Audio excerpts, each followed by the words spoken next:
Hey everyone, it's Shay and Sam from Parents Guide to the World. Recently we got to experience something that all of you need to experience. We got to go to a paint splatter room that also is a rage room. It's right in New Hampshire and it's definitely awesome. It's called the Rage Cage.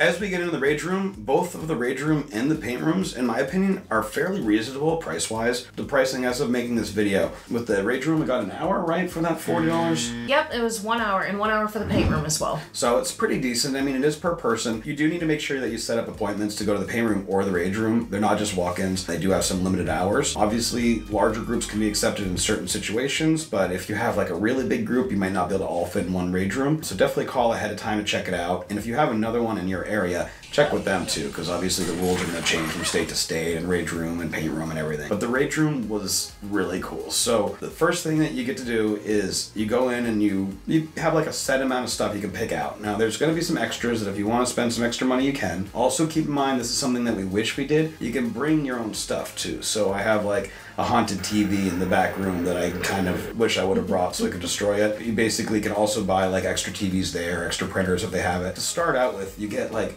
can't remember what it was, like maybe it was 30 things. It's something about 30 things, but they give you a crate for you to pick out from shelves, just tons of shelves, varieties of knickknacks, glass, basically, CDs. if you were at Goodwill, it's like if you were at Goodwill, you just pick up all the stuff off the Goodwill shelf to smash. Some of it's very, very kind of cute and creative, and like some of it's just plain glasses, but it seems like we wanted stuff that was more fun to smash maybe, or that was not just your typical norm stuff. So instead of just grabbing the cup, we would grab the cup with the chipmunk thing on top of it or whatever. There's some very strange things, but in the end, you just pick up all your different things, you know, your plates, you get your cups, your bowls, your lamps, your random things like that. They give you one bigger item, one like electronic type item. Basically, this is all just junk that would have gone in the garbage anyway or never sold at Goodwill. So they're buying this stuff. Some of it, obviously, they're getting in donations and everything. And then we get to go in the room and we get to pick our implements of destruction. Now, this is obviously like one of the more fun things. So first thing you see is like, oh, sledgehammer. Okay, we're definitely use that. And it's definitely a lot of fun. But then they've also got now bowling balls, which are pretty cool. The baseball bat, I think, ends up being like my favorite because it's easy to grab. It's just ends up being probably the best one to actually swing at something, because you can do an actual baseball bat swing and knock it into the wall. Where the sledgehammer, you always have to come down on it, you know, and it's such a big sledgehammer that by the time you hit something with it, it just destroys and goes everywhere. It's almost like too much destruction. But you're basically nailing all this stuff off of a old water heater and a tire, and that way you're not completely destroying the room. So you're putting all the stuff on the tire before you smash it, or on the on the radiator. Then like we were throwing stuff to each other, like throwing cups at each other, which does bring me to like one thing that you definitely want to keep for advice is they're gonna put a face mask on you. You're gonna wear gloves, and you're gonna wear a jumpsuit. All of that stuff you need to wear. Do not take it off. Do not rub your eyes. None of that, because if you do it right, you're gonna be covered in glass. Like, let's be honest,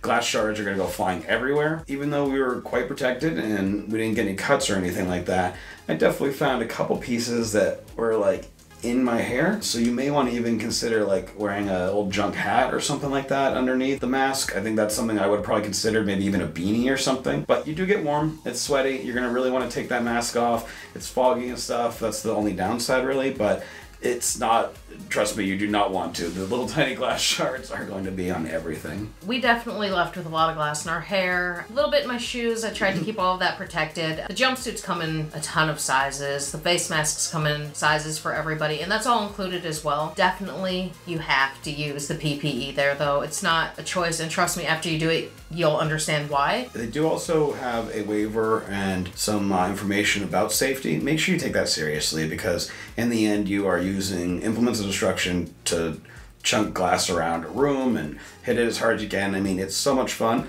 but definitely we want them to be safe. We want you to be safe. We don't want there to be any problem, and we want them to be able to provide this service for people in the future, right? So keep in mind, you are the one going in there and you're going to sign a waiver. In the end, if you get hurt, it's on you. So, you know, that's something to remember, but at the same time, they do a lot to really provide that safety for you.